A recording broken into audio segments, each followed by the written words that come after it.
As an N64 kid growing up, Star Fox 64 or Lilac Wars here was a key game for me. I still love it now, but I was never one desperate for a revival of that style of game. I always felt that Star Fox 64's lack of content wouldn't fly as a full price release unless it was a 15 quid or so digital download. I can now happily report that I was totally 100% right. Star Fox Zero is like most Nintendo games, a remake in all but name. The narrative and core elements of this game are just Lilac Wars with some experimentation thrown in. This comes in the new form of the new control style, which relies on heavy use of the Wii U gamepad. You use the Wii U gamepad to aim independently from the direction your ship is pointing. In the more on-rails sections where you're just moving forward, this works alright, except you have a recalibrate button for when the reticle goes awry, and I was pressing that more than the fire button, let me tell ya. There's no way to turn off the motion controls. You can try to hold the gamepad totally still and go old school where the aim is tied to your ship's movement. I got better results from that. In all range mode where you have full 360 degree control, it's a lot more useful but also a lot more cumbersome. You can lock onto enemy ships so they are always in your view. The TV will take a zoomed out view, then it's up to you to align yourself with the enemy and use the gamepad aiming to take them down. That sounds simpler than it is though, with the gamepad's constant need to recalibrate and the TV view not giving a very good indication on whether you're aligned with an enemy or not. It's a really frustrating endeavour. That's not to say the game's difficult though, it's laughably easy until the last boss. All range mode battles become hilariously predictable. Enemy ships will tail you press one button to do a backflip, then shoot them down. Even mini bosses like Star Wolf constantly do this. The new Chicken Walker transformation adds some variety to the battles, but controls worst of all. It has the same gamepad aiming system, but moving forward is tied to up on the left stick and down is tied to down on the left stick. So far so good, but turning is done on the right stick, left and right.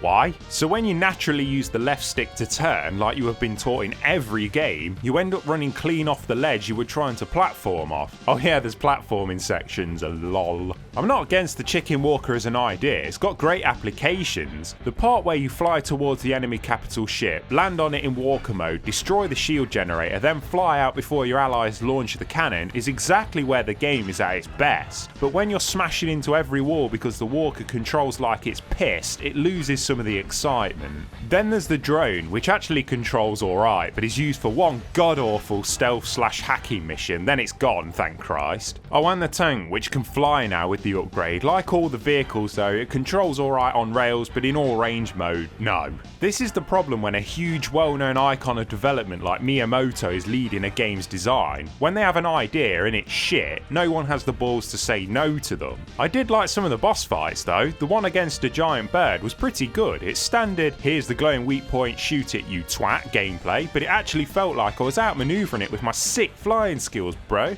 In about 3 hours though, I had done all the game's planets, with the last boss taking about half an hour of that. So in terms of content to price ratio, you're getting screwed here. You can try to go through previous stages to beat the high score, but frankly I don't care about that. Repeating content isn't fun for me. Or you can do the challenge missions, which are fly through these hoops or see how many enemies you can kill. Woo.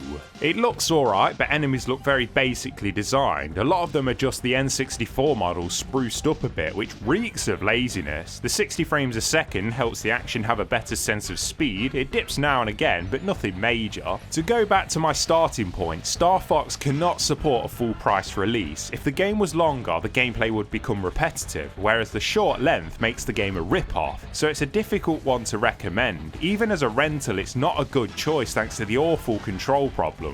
Definitely some fun moments here and there, but otherwise, shite.